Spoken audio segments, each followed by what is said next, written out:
اگر تم میں کوئی بیمار ہو تو کلیسیا کے بزرگوں کو بلائے اور وہ خداوند کے نام سے اس کو تیل مل کر اس کے لیے دعا کریں۔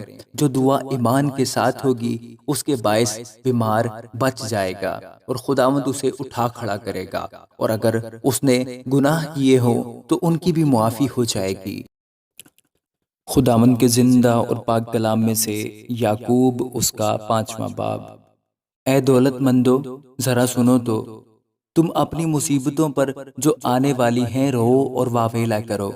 تمہارا مال بگڑ گیا اور تمہاری پوشاکوں کو کیڑا کھا گیا، تمہارے سونے چاندی کو زنگ لگ گیا، اور وہ زنگ تم پر گواہی دے گا اور آگ کی طرح تمہارا گوشت کھائے گا۔ تم نے اخیر زمانہ میں خزانہ جمع کیا ہے۔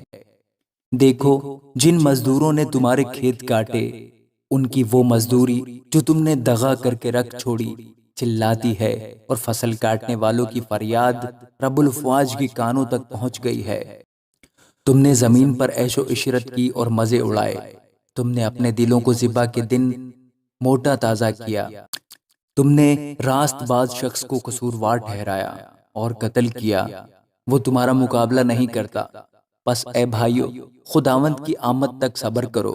دیکھو، کسان زمین کی قیمتی پیداوار کے انتظار میں پہلے اور پچھلے می کے برسنے تک صبر کرتا رہتا ہے۔ تم بھی صبر کرو اور اپنے دلوں کو مضبوط رکھو، کیونکہ خداوند کی آمد قریب ہے۔ اے بھائیو، ایک دوسرے کی شکایت نہ کرو تاکہ تم سزا نہ پاؤ۔ دیکھو، منصف دروازے پر کھڑا ہے۔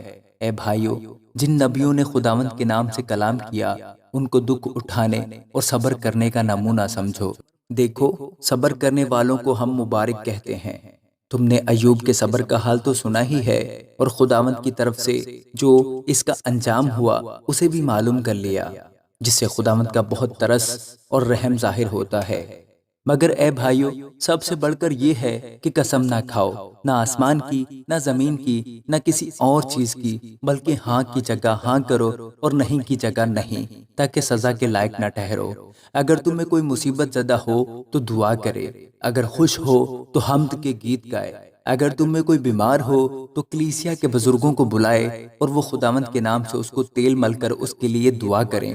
جو دعا ایمان کے ساتھ ہوگی اس کے باعث بیمار بچ جائے گا اور خداوند اسے اٹھا کھڑا کرے گا، اور اگر اس نے گناہ کیے ہوں تو ان کی بھی معافی ہو جائے گی۔